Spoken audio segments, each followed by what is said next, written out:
Oh my gosh!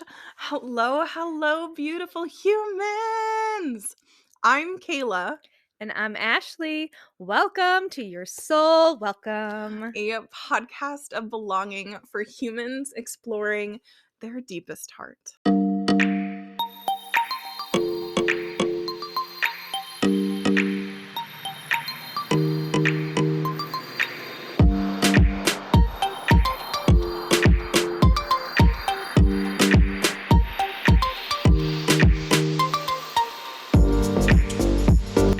We are so excited for you to be here with us. Just delighted! Because this podcast is like, hopefully, like you having a new set of besties in your back pocket to Yay. do life with. And we're delighted to be doing life with you too. Absolutely. Today, we are talking about a topic that comes straight from one of you guys in our community. Mhm.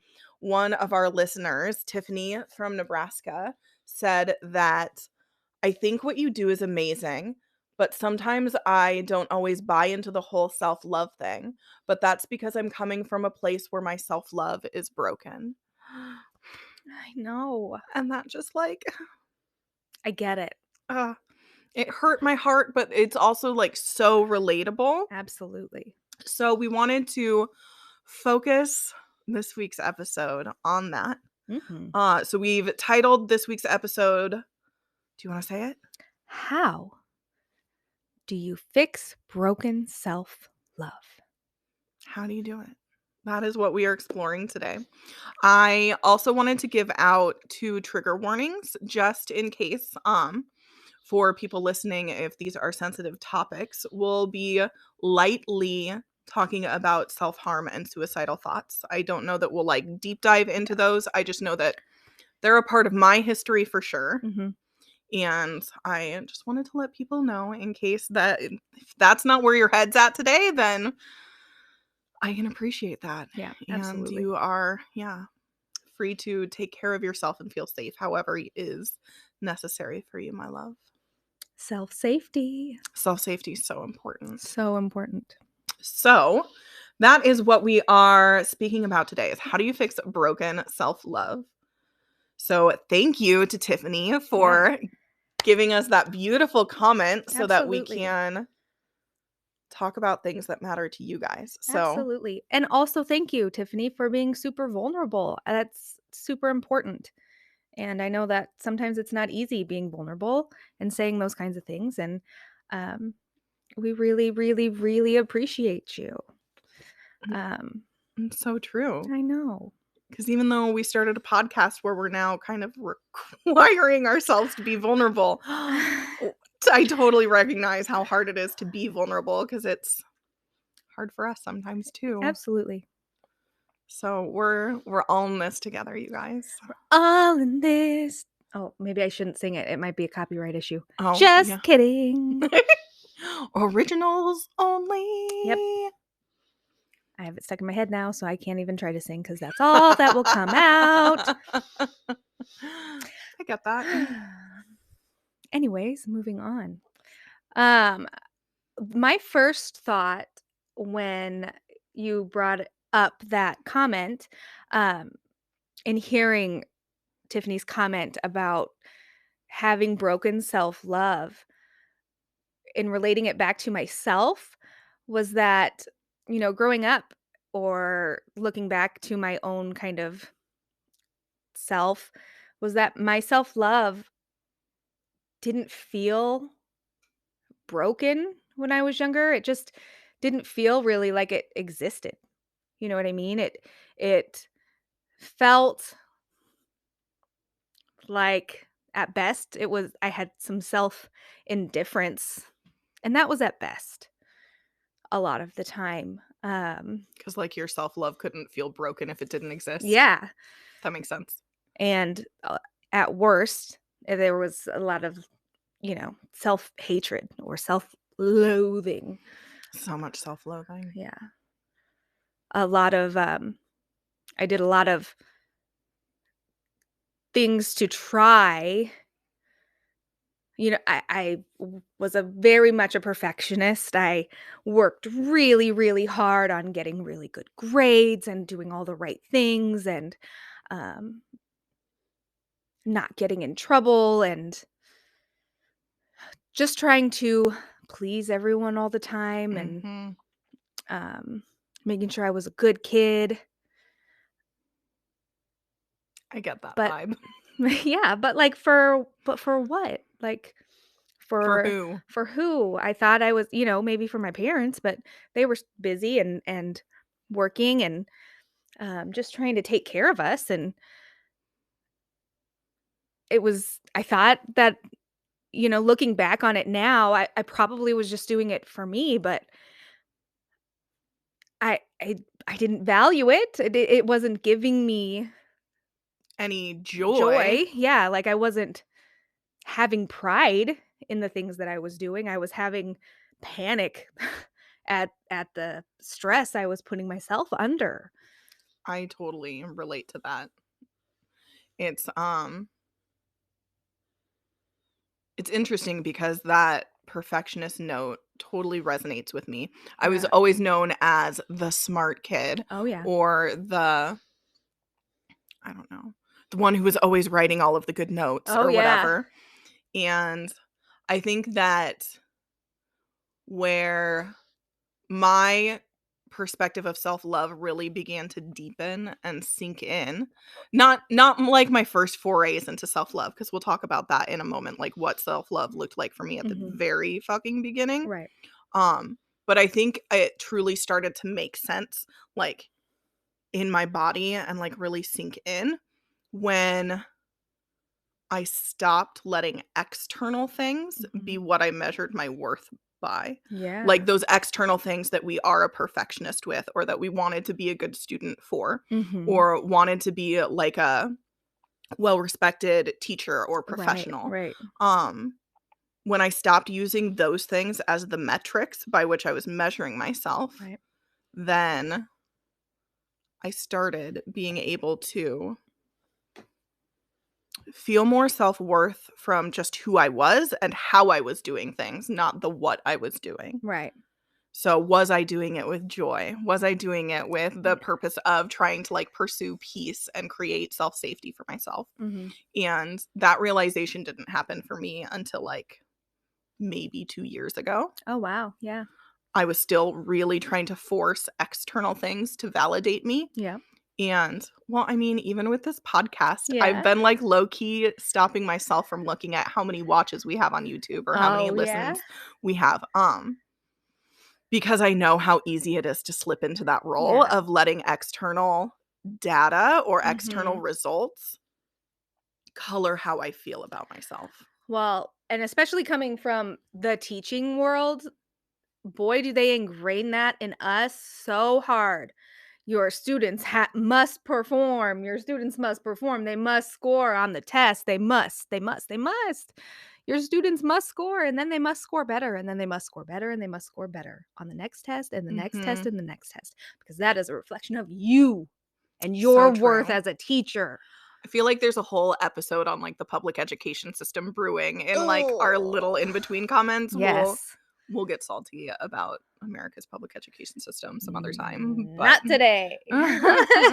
so no matter where your feelings of perfectionism or desires for external validation are coming from, whether that is in the teaching profession or wherever you are, Right. or however your parents raised you, um that's what we're digging into today, is Yeah. that idea of how do you fix self-love when it's broken or when it feels like it doesn't exist at all.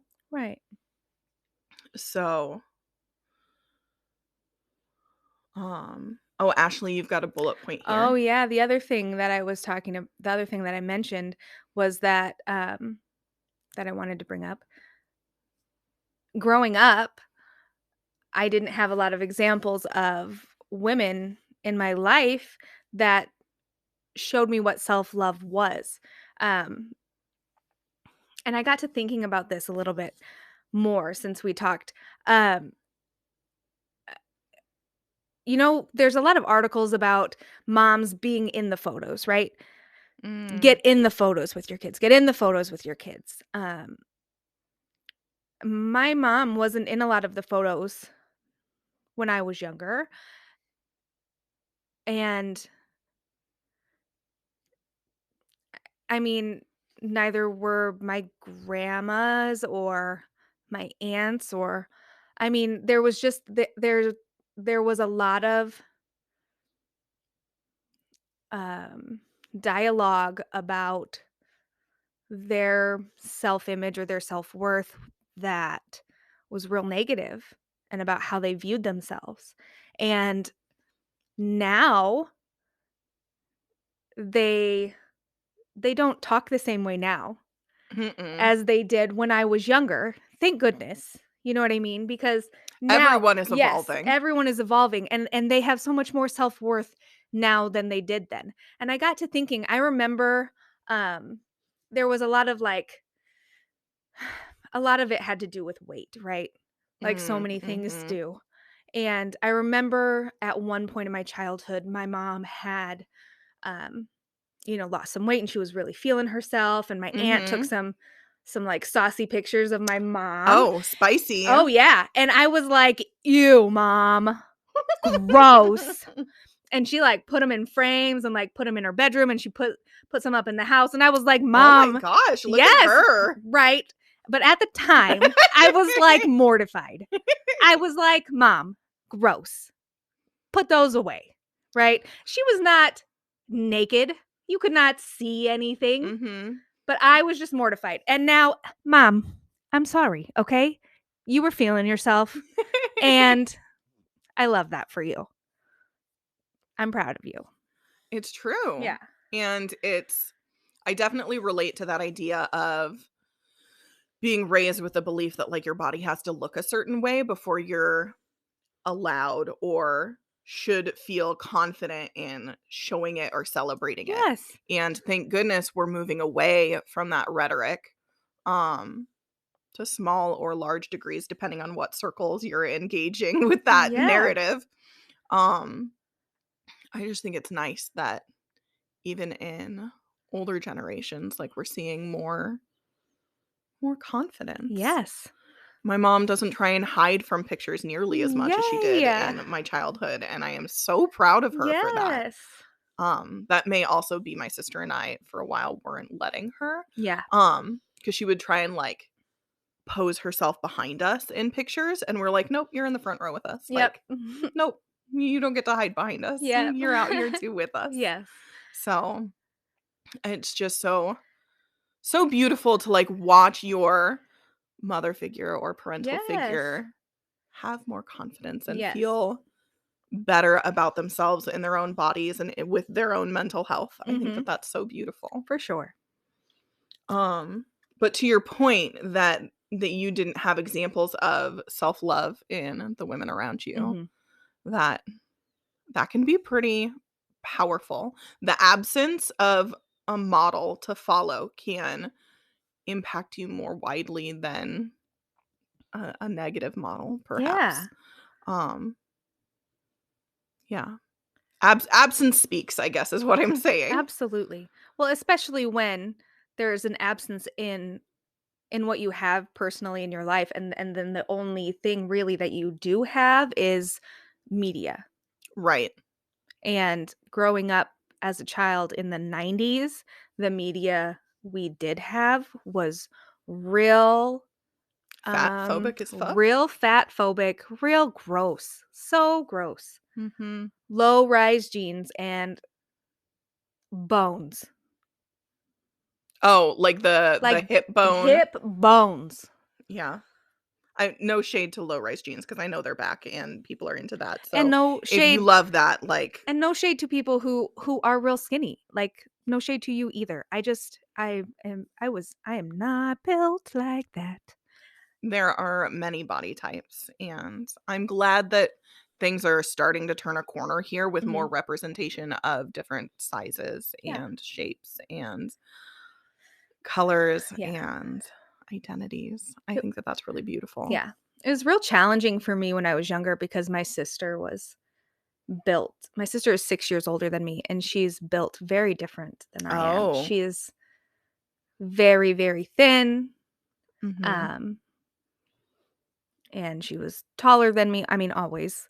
I'm I'm real short and stout. Here is my handle. Here is my spout. Um, but my sister's gorgeous, and she's thin, and that's great for her, and I'm not, and that's also great for me. Like, that's fine for me. But Mhm. growing up, that was really hard for me because I got compared to my sister a lot, um, body wise Mhm. in my family, and in my friend group, they'd meet my sister and they'd be like, "That's your sister? How's that your sister? You, your sister looks nothing like you." I'm like, "Well, my sister and I don't have the same dad." I mean, So, yes, genetics can yeah. play a very large role. So, but I do remember that too, and that was always really challenging. Mhm. Yeah, and no matter what challenges that you are experiencing, because I know that there are as many challenges for straight-sized women, Mhm.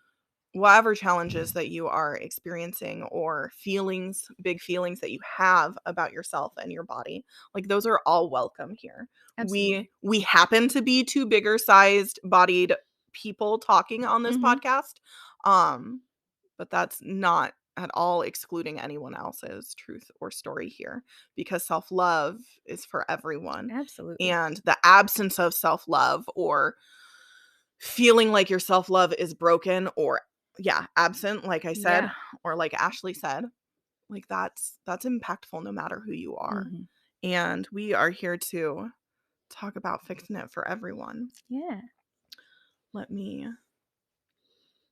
Oh, we didn't specifically address diet culture, so I guess we can bring that in here, because I know that for me, diet culture was a big hurdle between me and feeling loved and feeling like I could love myself, Mhm. because with diet culture, there's not just like this image that your body is wrong, but Mhm. also you need to like starve yourself to make it right, Yeah. or do this crazy fad diet to make it right. So not only is your body wrong and you should feel bad about it, but also you should harm yourself in trying to get your body correct. Right. And that's just such a harmful narrative, because you're already starting out in a place of self-hate, Mhm. and then they're asking you to do things that can only make yourself hate yourself more. Right. So it's really quite It toxic, is unfortunately. it is quite toxic, and I remember, my mom would try different diets, and I was a chubby child, and so she would try a new diet, and I would go along for the ride Yeah, too. So, same. like, we did Weight Watchers, and we did some different, like, things that she would order through the mail, and we would do that for a while, and Mhm. I don't know. We tried all sorts of different things. And I know for my mom, at least, like, everything would always come from a place of so much love. Like, she only wanted me to experience life the easiest possible. Mm. And I know that that's where it was coming from for her. I don't know that she ever like looked at my sister and I was like, "Oh my god, they're so inadequate. We need to put like them on a diet," from a place of like Yeah. uh I don't know, malice. It was never malice. It was always love. And I think it's important to acknowledge that my parents were trying the best they could with what they had. Right. Absolutely. I think my mom also, she felt like she wanted to feel better in her own skin, Mhm. and I think because she didn't feel good in her skin, I think she could tell that I wasn't feeling the best in mine, Mhm. and she wanted us both to just feel better, Yep. and I think that was also out of a place of love. Yeah.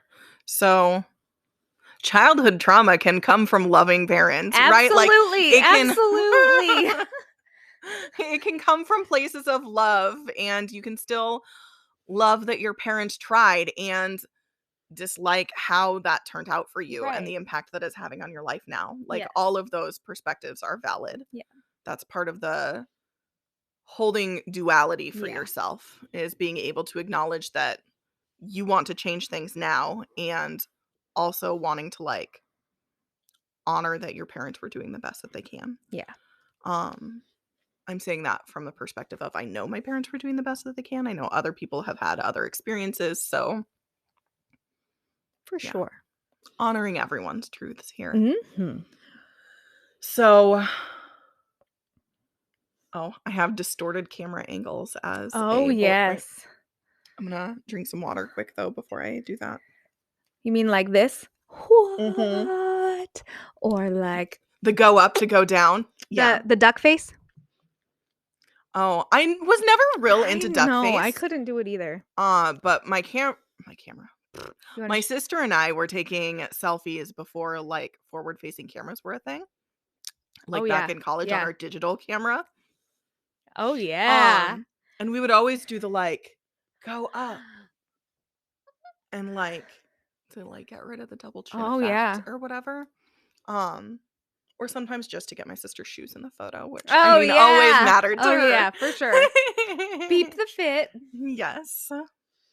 peep the Wow. shoe, No, I liked it. Peep peep the the fit. fit. Yeah. You sounded really cool. Oh, thanks. Well, that's because you have, like, preteen daughters. I have nothing keeping me relevant anymore because I don't have kids and I don't teach, so Oh, yeah. I know fit is a word, but I haven't, like, used it very much, That's so okay. I heard that and I was like, Thanks. "Aw, Thank I like it. thank She's so you. cool." Lily would totally Mm. say I'm so cringe, but I we mean, won't that's tell her. fine. We won't tell her. That's fine. Lily can think we're cringe, that's That's cool. okay. Yeah, it's all right. I mean, I definitely thought my parents were cringe, That's okay. so it's I think we're just cute. It's okay. oh, we can be cringe and cute. That's Yeah, fine. I'm okay cringe with and that. cute. That's that's my favorite. Cringe and cute, the best millennial aesthetic. Yes. I'm into it. I'm into it for sure. Okay. So,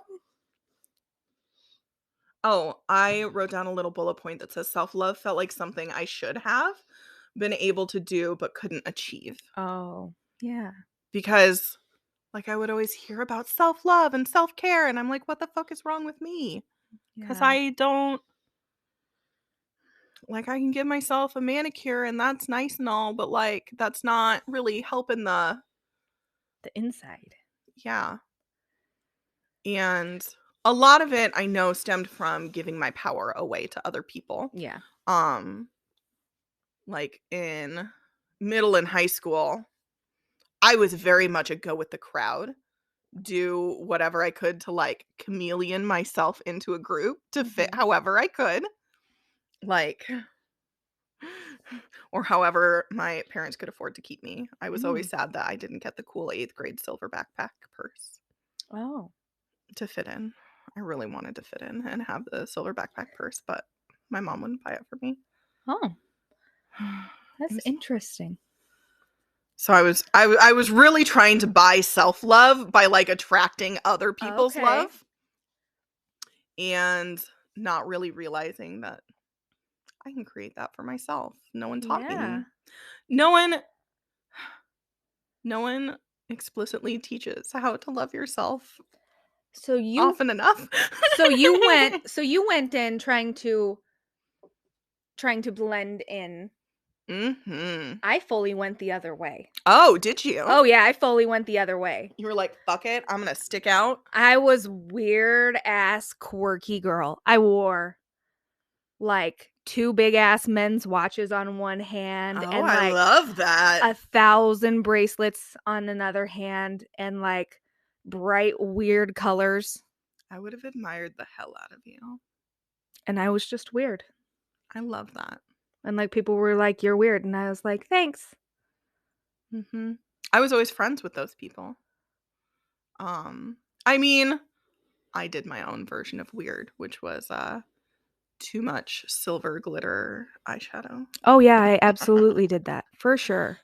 I can remember one of my middle school friends, Katie, made fun of me because my mom taught me that your eyeshadow should go from like lash line to brow, Oh boy.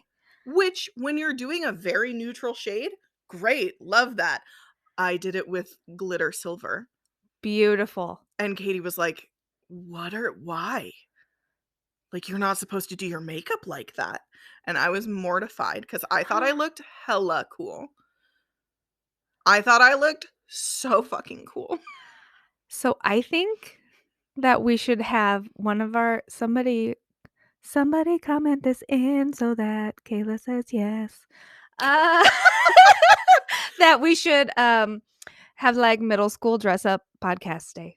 Oh, that sounds amazing. Done. Sold. Okay. You did not need to Okay. talk me into that. I'm like, what are you going to suggest that you think I'm going to say no? I'm up for whatever. I love that about you so much. You're my favorite. Thanks. You're my favorite too. I love that.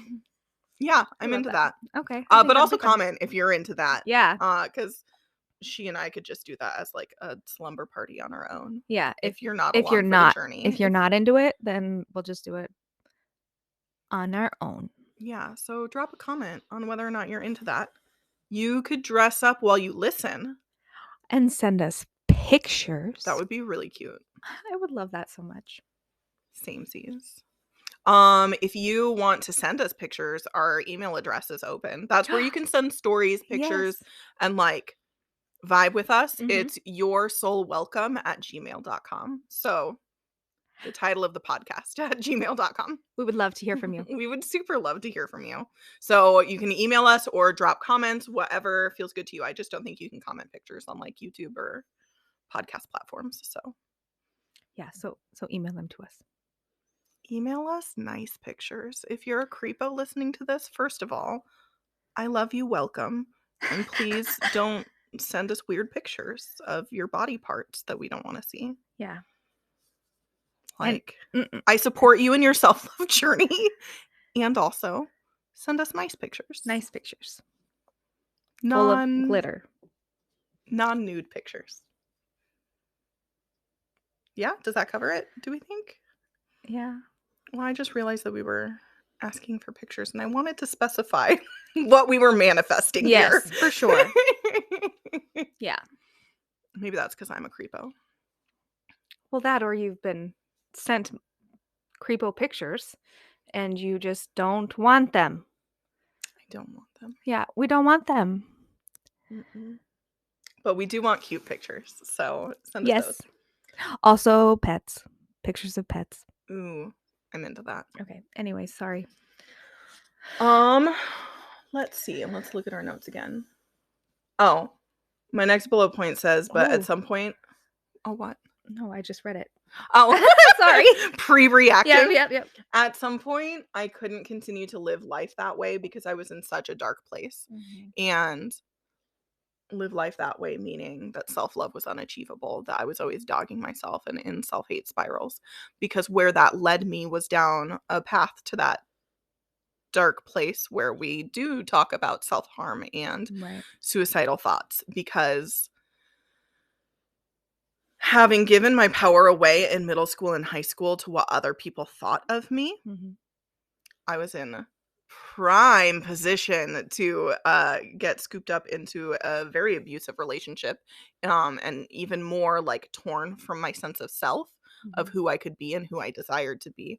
And so I got so in that corner of hating myself that I was like spending my drives home from work like thinking of ways to kill myself. Yeah. And part of what saved me through that was the thought that teachers don't self-harm.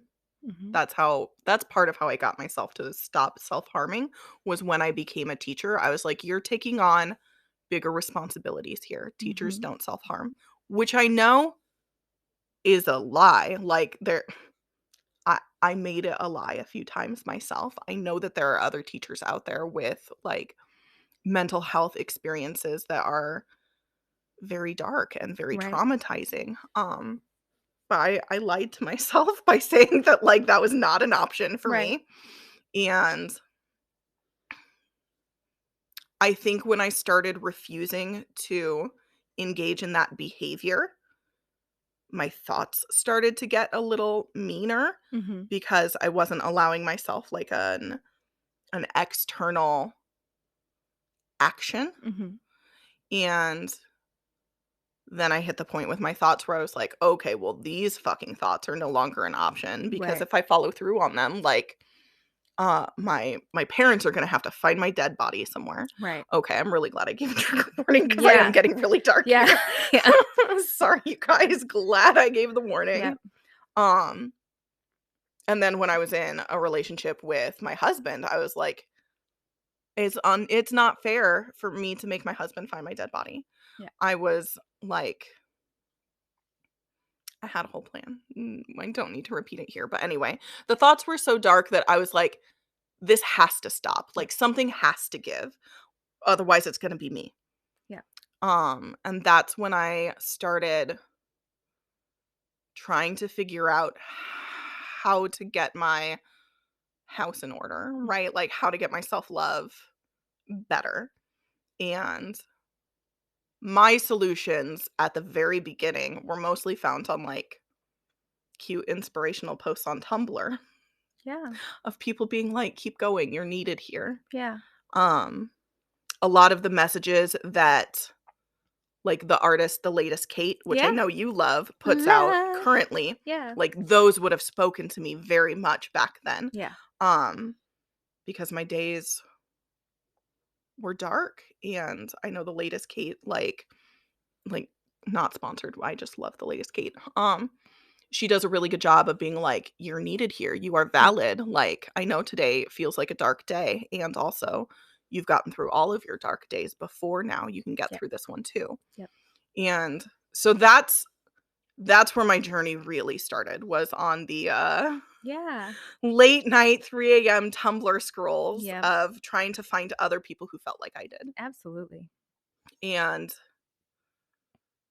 that in turn led me to a path of, like, toxic positivity, Right. where I was like, my shit is so dark and twisty.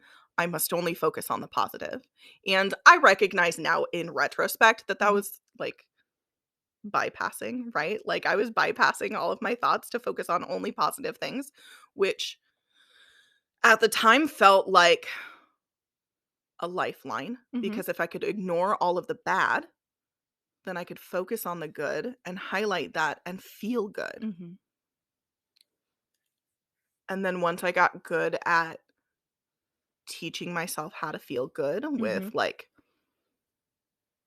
affirmations, and eventually I read the book Train Your Brain by Dana Wilde, Okay. which is written for, like, direct sales people, like, multi-level marketing people, Oh, okay. because I sold Norwex for a hot minute. I'm still technically a consultant because I love the product, but I don't do parties or sell because that's not what brings me joy anymore. But I stumbled across this book Mhm. that was about how to improve your mindset so that you felt confident, like, selling things. Okay. And that is what really blew the lid off my, like, self-talk, Okay. because she in that book goes through the process of using but and yet. Oh, yeah. That's where I Oh, learned the but yeah. yet. Yeah. Using the words but and yet to change your self-talk. And we've got our next little topic coming up. I think we I skipped ahead. yeah. Um, but let's take a look here at our next section, which is all Okay. you need to do to shift into self-love, because Okay. that's kind of Yeah, where yeah. I've led Yeah, us that's to. okay. Using but and yet Yeah. in your self-talk Mhm. to turn things around. So if I have a thought like, "Oh my god, I'm such a bad teacher," but I'm teaching myself to think that I'm a good teacher. Right. So tacking "but" onto the end of your dark thought can contradict and turn it into what you desire to think instead. Right. and yet also does that. Like, "Oh my god, I'm not good at this." Yet. Yet. Yet. Mhm.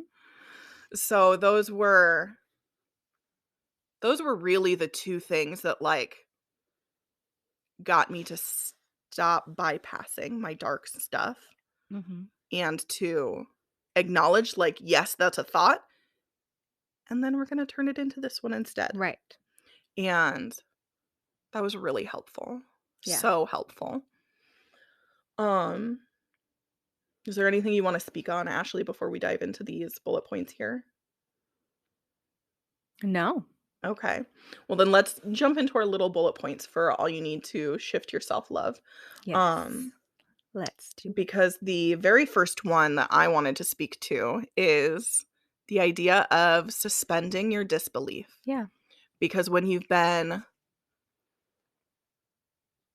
patterned to Mhm. believe that you're unlovable, that Right. you are undeserving of love, or that you need to hate yourself to be in relationship with yourself, you don't believe that self-love is possible. Right. Like, it seems unachievable. It seems Mhm. like something for other people and for not you. Right. And the very first step is believing that it is possible somehow. Yeah, somehow. You don't even need to suspend your disbelief with 100% of who you are. Like, Mhm. all you need is a 51% majority Yeah. to suspend your disbelief, to allow 51% of yourself to believe. Yeah. Maybe. And, like, and your ratio might not even look like that to begin Yeah. with, because it did not for me. Um, I think that's more the ratio for, like, stretch my leg. Sorry, y'all. I think that's important to note, that, like, that percentage does not always look 49-51. Like, Yeah. 49-51, when you're 51% majority, that's where you start, like, making, like, really great strides, right? Yeah. Like, you just start going the distance and making changes quickly. Right. But just elevate it from Mhm. 5% to 10%, Yes. from 10% to 25%. Mhm. When you can start suspending your disbelief in favor of whatever little bit of belief that you can muster, Right. then you are able to start turning the table for yourself. Mhm. Just lean in just a little bit and then a Mhm. little bit more. Yes. We've got a bullet point on here that says taking one action at a time, and I feel Mhm. like that totally applies here. Yep. Like, what's the next best decision that I can make to love myself a little bit more deeply today, Right. or in this 5 minutes that I have to focus on self-love? Mhm. Like, what's the one next best thing that I can do? Mhm. And I think that that can get you really far in this life, in growing your Yes. self-love, because if that's a consistent thought in the back of your mind every Mhm. day, is what little thing can I do for my self-love today? Mhm. That begins to compound. Like, that begins to exponentially grow your self-love the more Mhm. you let yourself build that pattern of Mhm. building self-love. Yeah. Absolutely. So maybe make yourself a little post-it of, what one little self-loving thing can I do today? And put it on your bathroom mirror or whatever. Yeah. Absolutely.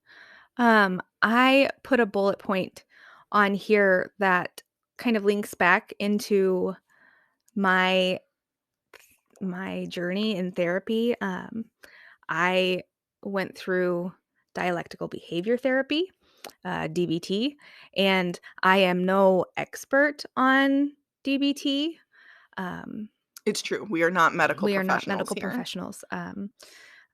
I have been through many of the stages. I've been through skills and process group and uh, stage 3. I've been through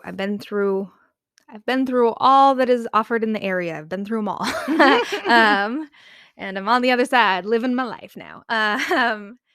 And it has been immensely helpful. But one of the skills they teach you early on is opposite to emotion action. And Mhm. that is sometimes when you're having a really strong emotion and you're looking at the emotion and it's not really like making sense or fitting the facts, or it's not getting you the outcome that you want in the Mhm. situation, and it's something that you want to change, it is literally do the opposite thing. And it's hard. It's hard, guys, to do the opposite thing when your emotions and your body is telling you not to, right? Will you re-explain that to make sure I understand it? So like if I am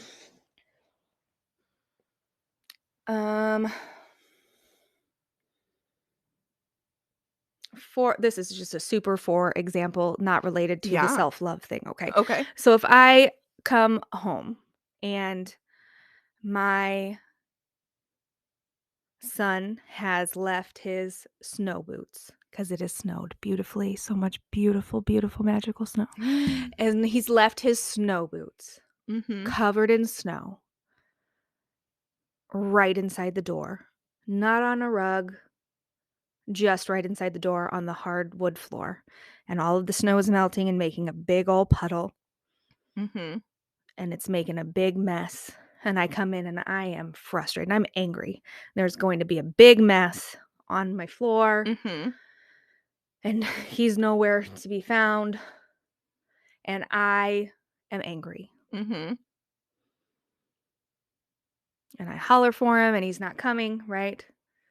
I could leave those there so I could prove a point, and I'm going to be angry. And I'm going to go Mhm. find him and I'm going to bring him out to the living room so I can show him these boots, and I'm going to make him clean it up so I can teach him a lesson, right? Mhm. Or Opposite emotion action. I can take a breath. I'm aware that I'm angry. I can remember that he is 9 years old or 10 years old now. He's just had a birthday. Mm. And he was probably really flippin' cold when he got inside, and his job when he comes home is to let the dogs out and feed them right away. So he was probably coming in a hurry to do his chore. And Aw. he has responsibilities, and he was probably in a hurry to do his responsibilities. Mhm. And that's a good thing, and I'm really proud of him for that.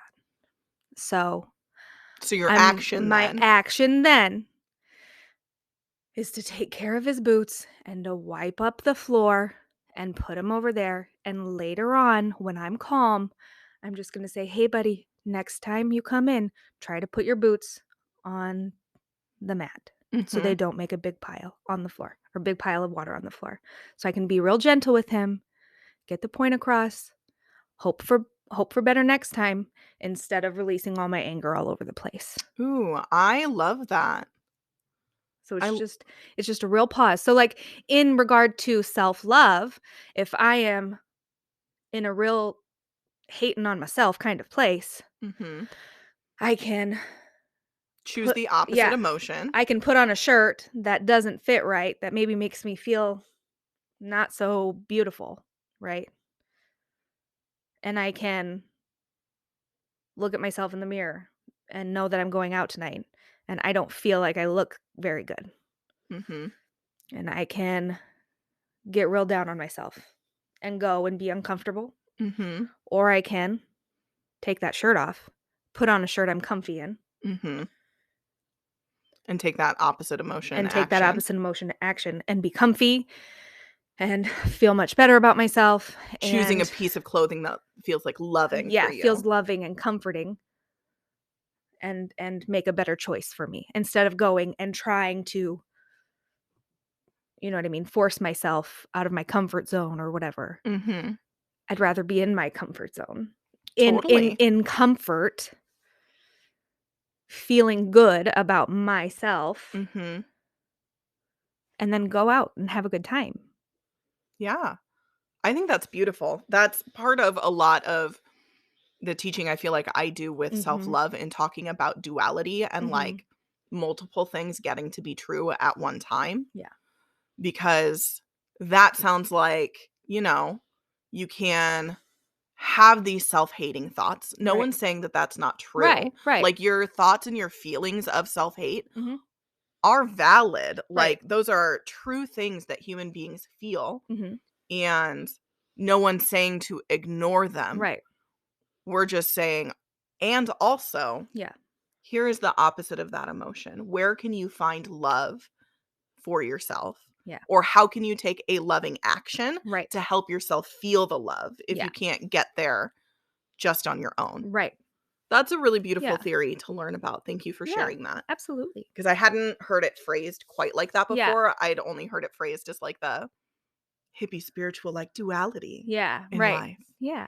I love that. Yeah. I feel like there's a lot of hippy dippy stuff in DBT Sure. that is composed in a very like beautiful, logical way for Mhm. understanding. Yeah, both things get to be true. Yeah. Like very scientific mental That is health and that research. is literally the dialect Mhm. in DBT. It's dialectical. It is both sides. Yes, love that. That's beautiful. Yeah. Mhm. Cuz I mostly come to mind for more of like a kundalini yoga, like Yeah. Which I'm super let's start interested talking which about I'm energy work and super interested in learning more yes. about. Like, it has been popping up in all of my things, like, on Oh. Pinterest and on Facebook and on YouTube so much more and more and more, and I'm like, "Oh, Well, hello, universe, talk to me." start following Ella Sang. Okay. Her business is called PS I'm Ella on Oh, that's Facebook. cute. She is my Kundalini Okay. yoga mentor. Okay. She's fucking amazing. Alright. She's also not sponsoring this. I just love her so much. Okay. Because she and I were friends even before I started learning Kundalini from her, Okay. and now I've drunk the Kool-Aid. Mm. Now I'm fully here for it. So I think she's got a free group on Facebook called the Truth Alchemy Collective. Okay. So I highly recommend. Alright. She's I'm good gonna stuff. look into it. Hey, And maybe you should too if you were interested. I mean, yes, I totally recommend it. Okay. So if you're looking for a spiritual ride for your yoga practice, oh my God, it feels so good. So good. Okay. Awesome.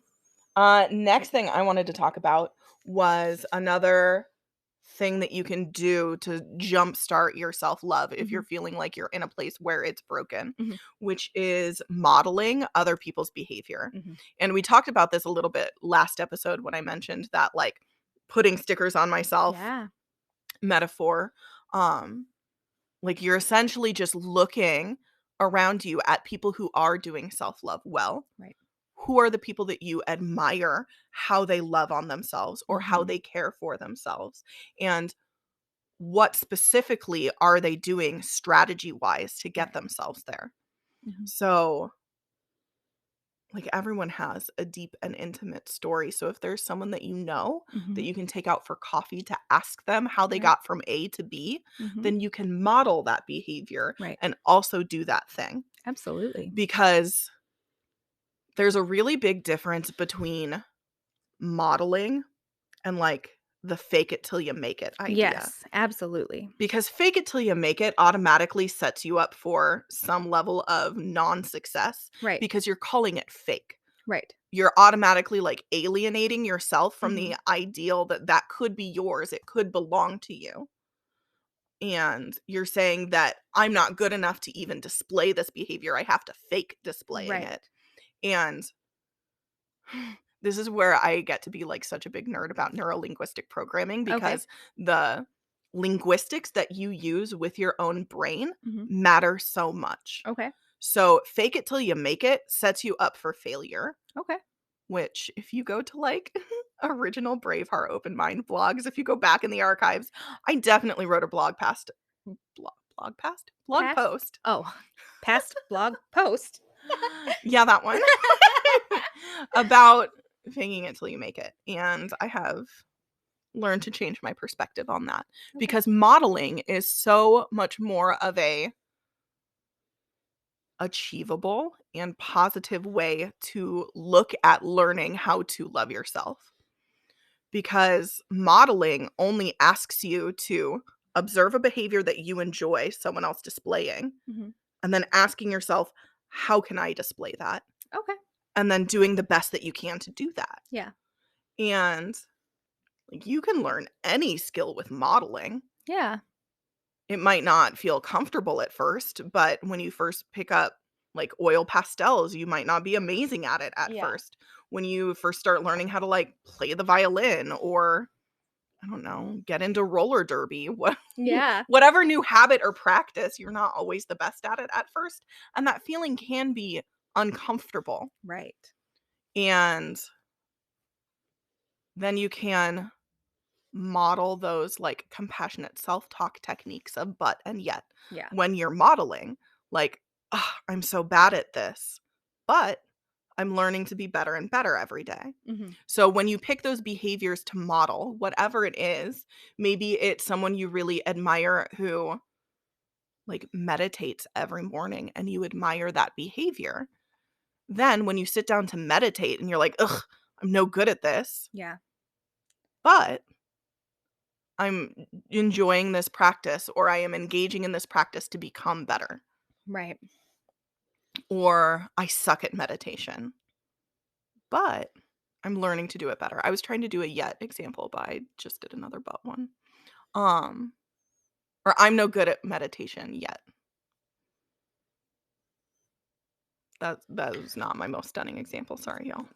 By the way, those are all things that I have said at the beginning of trying to meditate. They were all things that I said at the beginning of trying to meditate. Because everyone thinks that meditation is like this, Like peaceful, quiet. like you don't have any thoughts in your head. No. But like when you first start meditating, like that is not true. You have all sorts of shit in your Yeah. head. The a rush. Like your Rush. grocery Brain. list. Brain. Like, Why is it quiet? What's that noise? mm-hmm. Like That's this is the so dumb. What am I doing later with Ashley? Yeah. Like, I didn't realize my refrigerator was so loud. Is that the mm-hmm. ice machine? What's my dog doing? Always, what's my Yeah. dog What's my doing? dog doing? Why is it so quiet? Mm-hmm. That's suspicious. Are my kids okay? Like, are they conspiring right now? Yes. Why are they so quiet? I should get up and check on them. Mm-hmm. So all of those thoughts are so normal to have at the beginning of a meditation journey. Like Yeah. they just are because we're human beings who think. Yeah. So of course you're going to have thoughts. We just have this unrealistic expectation of like what meditation looks like for like people who have been practicing for a fucking decade. Yeah. Like that's just not how it looks like at the beginning. For sure. But Hollywood likes to portray it like that. Yeah. And I think we have a bullet point down a little bit further do about we? it. Look at that. We're so prepared. Let's see. Our next segment is called What Self-Love Can Look Like. And Ashley has gentle acceptance. Did you want me to scroll down to look for that other bullet point? No, I guess we don't have to do that. No, that's totally fine. Okay, well let's stick with the order. All right. Well, we can good. circle back to meditation if we find that bullet point later. Yeah, we totally can. Oh yeah. So what self-love can look like? I said it looks like gentle acceptance for me Mm-hmm. and like celebration of the parts of me that bring me joy. Absolutely. Um I am a pretty silly kind of what did I say earlier? Goofy goober. Is the words that I used earlier. But celebration of the parts of me that bring me joy, even if they are silly, or especially if they are silly to others. I usually really like to celebrate those things. I love that you like to celebrate your silly. Yeah. Because silly to me, I think when I was in a dark place was a way for me to put myself down. Yeah. Like, oh, I'm so silly. So I love that your connotation of being silly, you're like, I'm going to celebrate it. Absolutely. But for the longest time, it was the same way. For the longest time, it was black pants and a dark shirt Mm-hmm. and me quietly brooding in a corner. Yeah. Like I literally made one of my handles for like AOL or like Zanga or something like that was Zanga. just a silly girl. Oh, I love it. It was me putting myself down. Oh no. I didn't super realize it at the time, but like when you think about the rhetoric of just a silly girl, like past Kayla. I love you. You're so much more than just a silly girl. Silly girl and And then and And then also a and then total fucking also badass. yeah. Yeah, for sure. She wasn't prepared to listen to that, but No. we've Yeah. changed. We've shifted. We've transformed. Absolutely. And at first, it happened for me kind of, in short waves, I think, of finding myself again. Because in middle school, I was that weird, quirky girl, and, like, Mhm. my freshman year of high school, I was the weird, quirky girl, and then maybe my sophomore year, I don't remember, started, um I got myself one of those boyfriends who was, no good for me.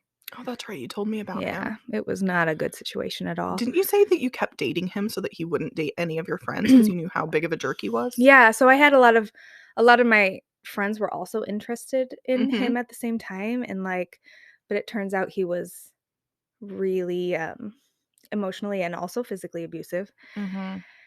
And, um, once I found that out, I kind of didn't wanna, like, break up with him because I knew that, uh, He'd just do it to one of your he would just friends? do it to one of my That friends, is so and I heartbreaking. didn't want that for any of them. Like, I figured, well, I can deal. Mm. Like, I'll just deal. Like, he's gonna Sweet graduate baby high past school. Ashley. It was so sweet. But it just was what it was.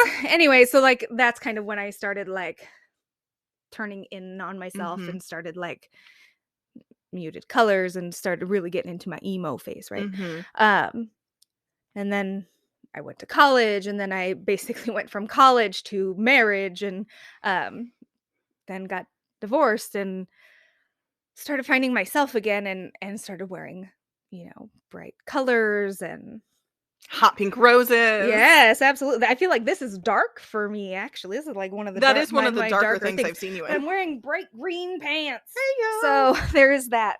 Um uh I just started, putting color back in my wardrobe. I dyed my hair. It's really faded right now, but I put color in my hair, and I've had color in my hair for, like, I don't know, 10 years now.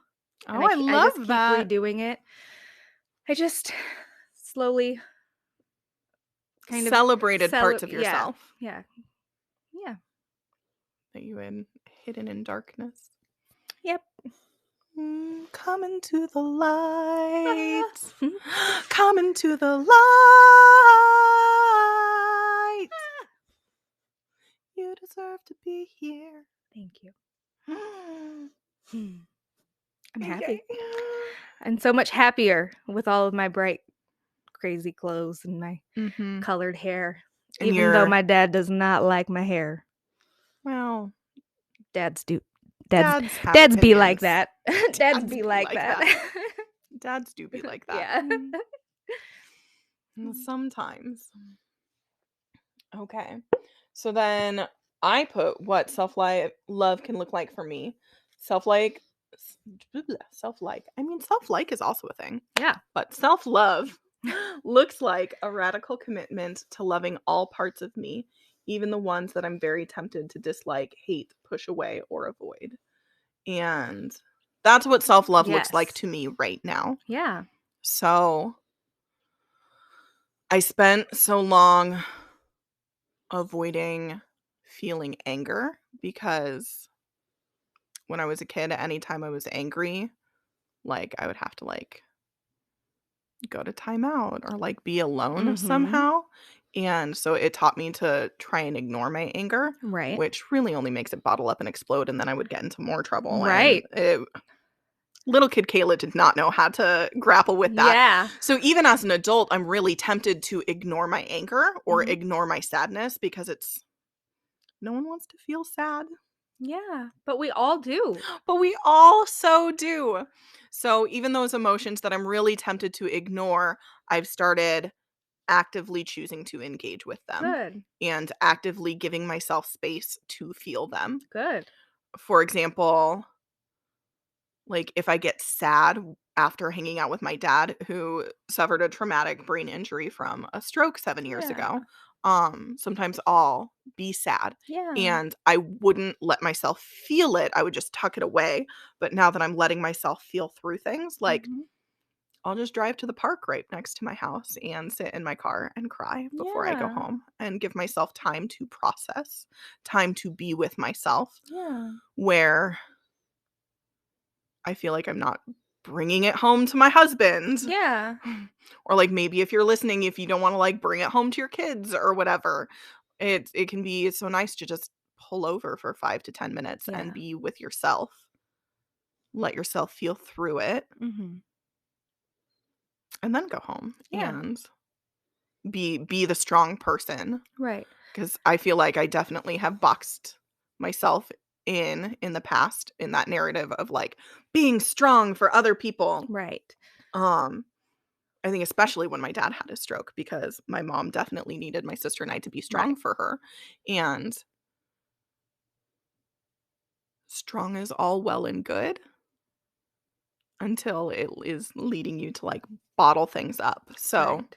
I think giving myself space to feel has been really helpful in helping me love all parts of myself. Absolutely. Because when you are shoving those emotions down, what you're doing is you're essentially telling the sad part of you or the angry part of you, like, "Fuck you, I don't wanna feel you right now, go Yeah. away." Yeah. Like, "Fuck off and go away." Yeah.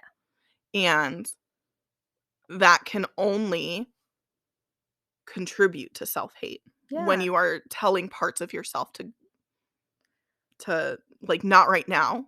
Yeah. Like, you're essentially I don't Shaming yourself yeah. for being a human being? Yes. Yeah. And even if you give yourself time to feel those feelings, Mhm. which is definitely good, and you go home, that doesn't mean that feeling is gone.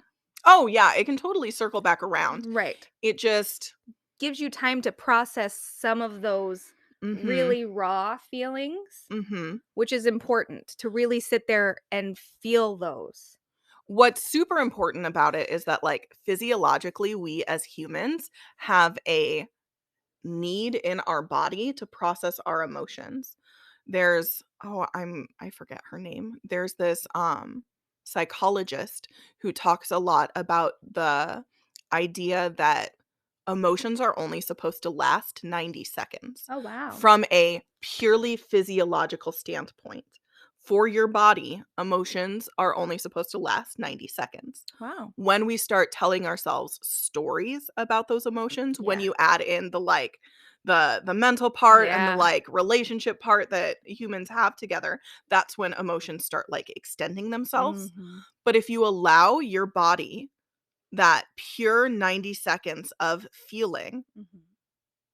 then those emotions don't get trapped in your body. Yeah. So while they may circle back around and you may re-experience that emotion about a specific scenario or occurrence, it's not an emotion that is stuck in your Yeah. body. Because Because those stuck emotions are where energy work is so helpful in, like, getting right. those emotions back out because that's how we store trauma in our bodies. Right. And I had a lot of stored emotions and a lot of work to go through. Um, and I did a lot of EMDR and Mhm. brain spotting to actually process through a lot of my stuck Absolutely. things. Um, and that's a lot of work. It's so a lot of work. Worth it. Worth it. Mhm. Absolutely worth it. If you feel like you have anything stuck, I absolutely 1000% recommend looking into either of those options Mhm. because they are amazingly helpful. But Absolutely. um And if you are perhaps a person who, like, can't afford therapy yeah. and do EMDR, maybe you can, buy this book I'm about to say or, like, get it from your library. It's called The Emotion Code, Oh yeah. and it speaks very much to trapped emotions in your body and how Mhm. you can release those for yourself. Yeah. Or you can perhaps find Kundalini yoga practices, for yourself on YouTube, or I know Ella, who I mentioned earlier, has a bunch of free ones in her free Facebook group. Cool. So those can be very beneficial. Or just giving your body something physical to do with Yes. the intention of helping to release stored emotions. Yes. Your intention matters so much. Mhm. So if you just put on some, like, music that's gonna get you in your feels and, like, you dance, Yes. that can help you release your emotions. Dance that Or ish out of there. I know, like, my cousin and my sister have mentioned sometimes, like, watching sad movies to get Mhm. themselves in their feels so that you make yourself cry, Mm. so that your body is releasing Oh, emotions. yeah, my roomie and I did that in college for sure. Mhm. Armageddon, anyone? My god. Just I feel like I've we would blocked most of Armageddon yeah, out just so I well, don't have to think we about how would sad watch it is. we would watch that and just, like, Oh my god. sob, like, ugly cry, full on, because we needed to. See, we even knew back then. Yeah, it's true. Heather, you and Sometimes I, we those were on it. you and We were on Heather, it. you knew what was We up. knew what was up. So, like, humans even intuitively know how to help themselves process emotions. It just gets to, like, increase your speed when you're doing it on purpose and Yeah. not only just intuitively, but Yeah. also by choice. I think that can be really helpful and impactful. Yeah, absolutely. Um, oh, I have a bullet point saying that me engaging in the parts of me that I'm tempted to avoid was not an immediate step on my path. Like, that Yes. was not immediately achievable. I'm hoping that in this episode we're covering kind of the full spectrum of what self-love can look like from beginning Right. to, like, super advanced. Yes. It's a journey, my It's totally friends, a journey. and it can be a long one. Mhm. Um, And sometimes it can be as simple as just asking yourself, "How can I deepen my self-intimacy today?" right. I say a lot for Brave Heart Open Mind, my self-love studio, that self-love is self-intimacy in action. So how can I be more intimate with myself today? Right. Maybe that's a self-pleasure practice. Maybe that's a Ooh. moment of just breathing deep for 30 seconds in your car. What is one thing that you can do to deepen your self-intimacy today? And I would love to hear from you guys in the comments, like, what do you do to deepen your self-intimacy? What are your practices already for self-love? Because we're building this beautiful community here. So if Yes. something that you have to say that you do for yourself might help someone else or help us or create that sense of we've got each other's backs here at Mhm. Your Soul Welcome, I would freaking love that. Absolutely. So we invite you guys to share. Please, please do. Any of your nuggets of wisdom on this topic, please leave them in the comments below. Yes, for sure. Or if you would rather be, like, more anonymous, you could email them to us, and we could Yes. maybe share them on a later show. Yes. If you do email them to us and you do want to remain anonymous, please just let us know in the email that you would Yes. like to be anonymous. Yeah, put anonymous in it. It would also be helpful if you left your pronouns for us so that Yes. we know how to refer to you. Thanks so much. Yay! Um, Do you want to talk about some other strategies? Are we there? yes, I think so. Yeah, oh yeah, because we covered those bullet points. So, other Mhm. strategies for self-love. I think that's our final section. Yay. So go for it. The first one's yours, Cheeky Boo. No, it was not. Oh, no, okay. That I can talk about that one too. It's called celebration I don't lists. even know what that means. Oh, I thought that was yours because you were talking about celebrating yourself earlier. It's essentially celebrating yourself, but like writing it down in a journal or like voice note recording, like, I'm proud of myself today for XYZ. Cool. I like it. Yeah, it's just a list of things to celebrate about yourself. And if you want to, like, continue writing a big long list so that you can read that list when you're in a dark spirally moment, I totally recommend doing that. For a while I would I just love have like a that. list of things I knew were true about myself, like true and beautiful about myself.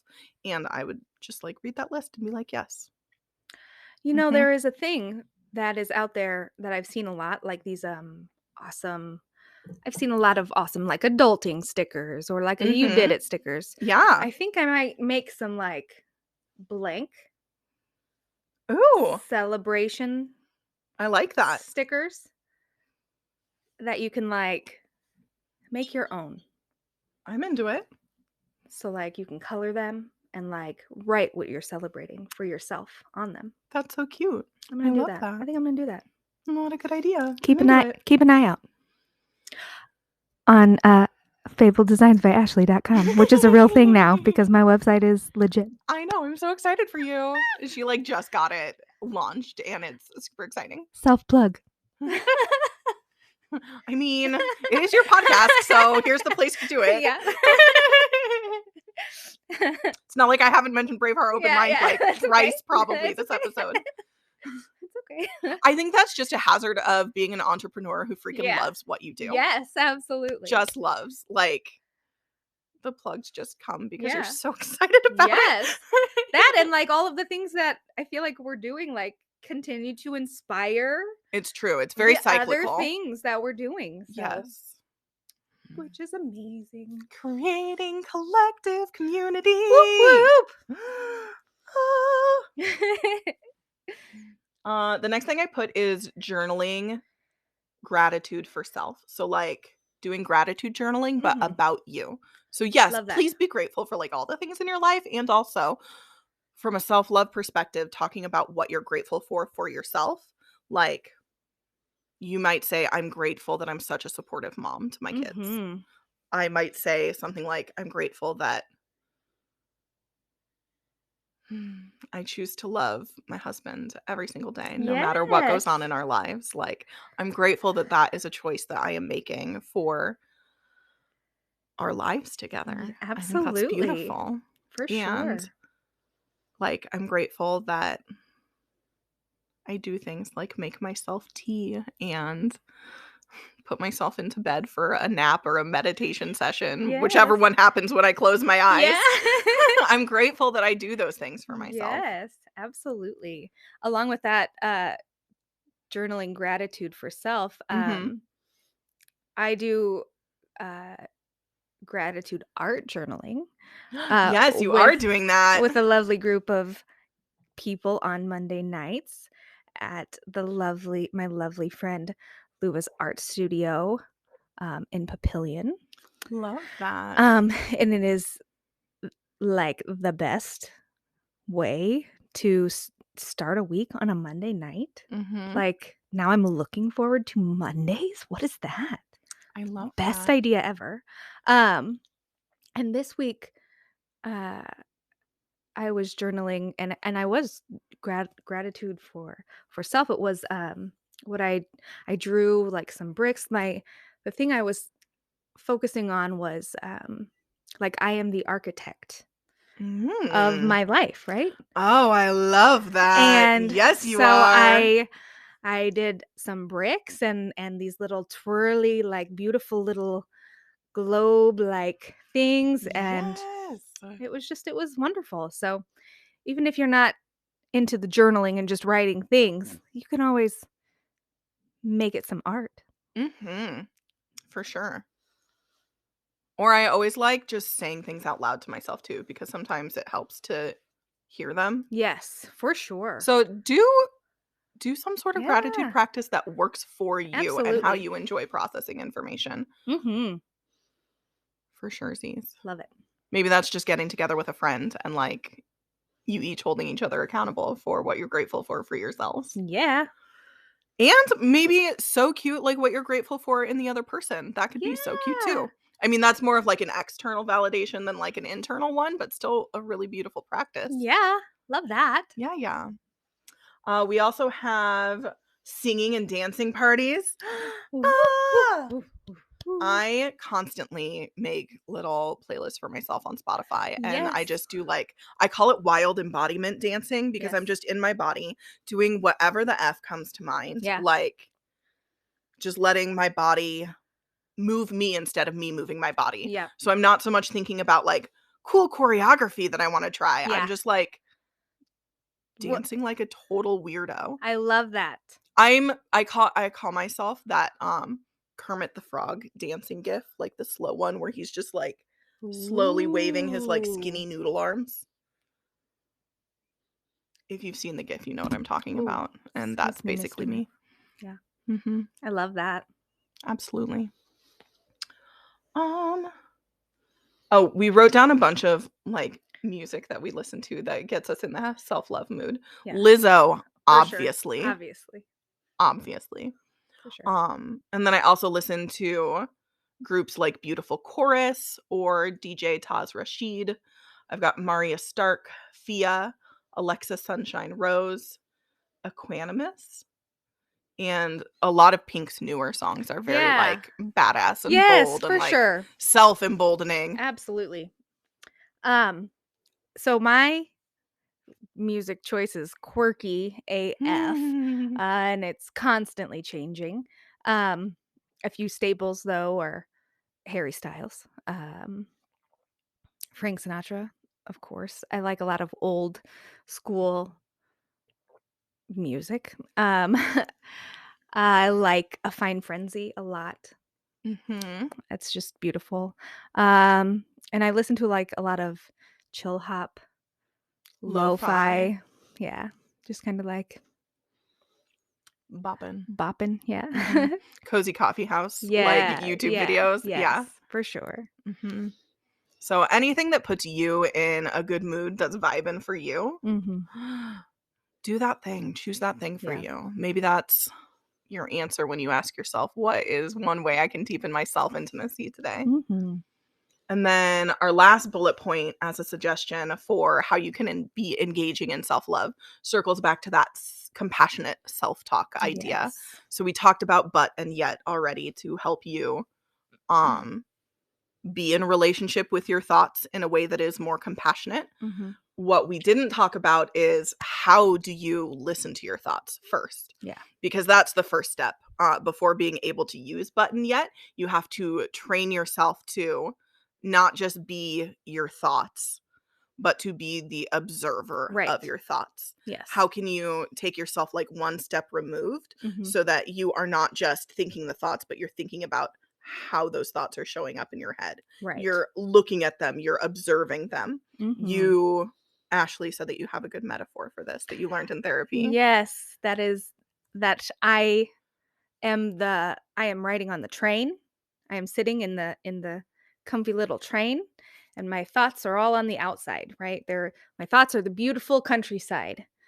And I'm Or the right dark and or twisted the dark countryside. and twisty We don't know jungle. where your train is. Okay. But you are safely in the train, and the train is moving Mm-hmm. because the train just moves.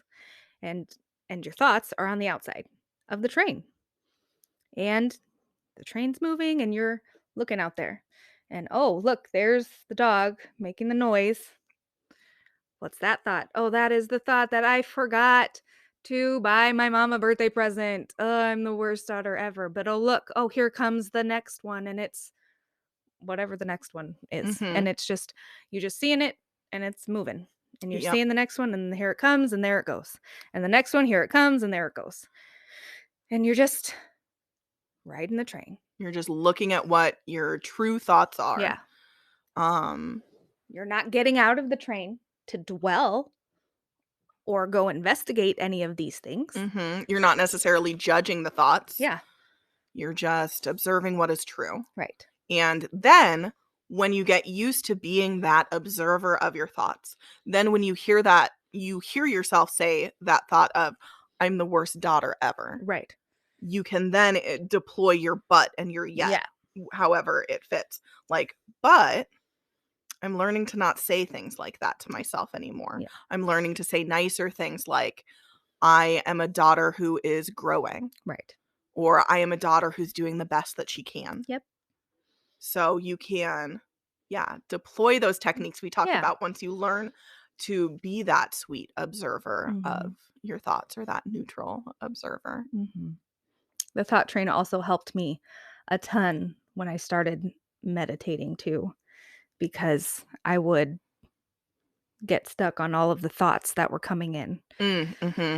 And so just closing my eyes and staying on the train. I love that. That's such a good metaphor for it. It just helps a lot. And then the last one that we have for engaging in compassionate self-talk could be a whole episode on its own. It's what I call the peace talks method, which is where you are witnessing those very like unkind or cruel sounding thoughts and trying to determine like the deeper intention behind that thought. Yeah. Because what is true is that those thoughts that you have are coming from your inner child. And again, inner child work could be a whole separate episode. Right.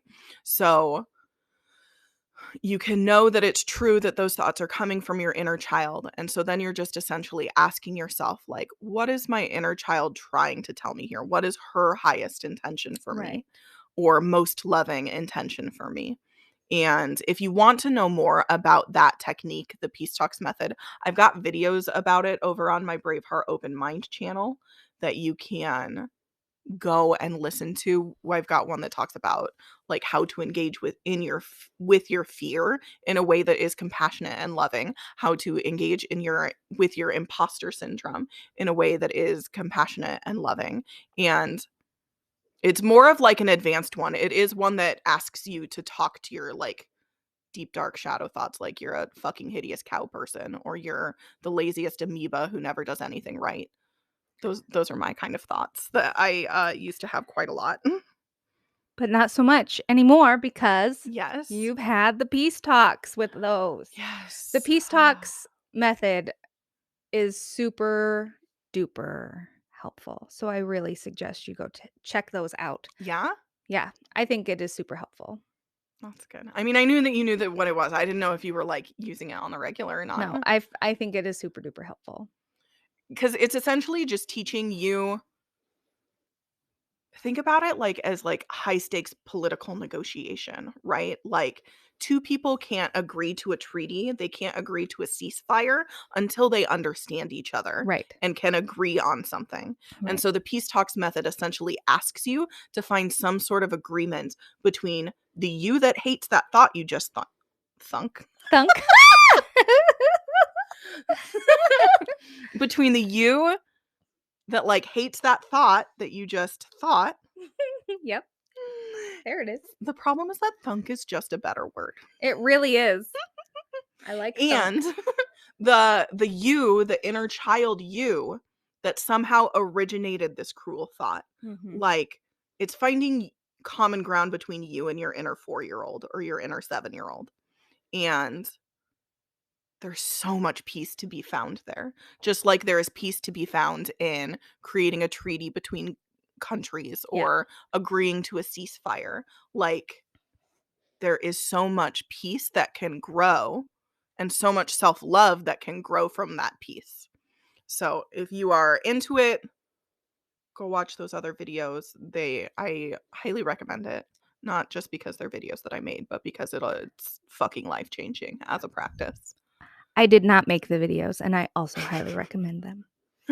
Thanks. You're welcome.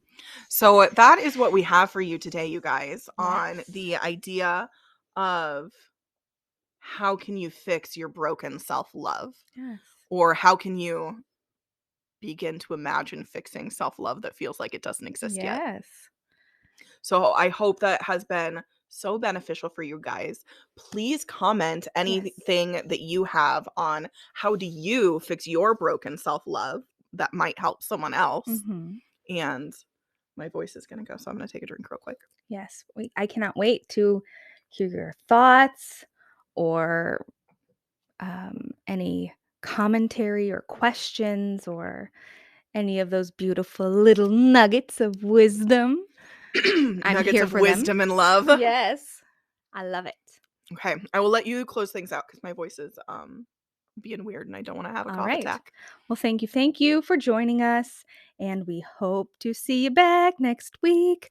Mwah! Love you. Mwah! Bye. Love you.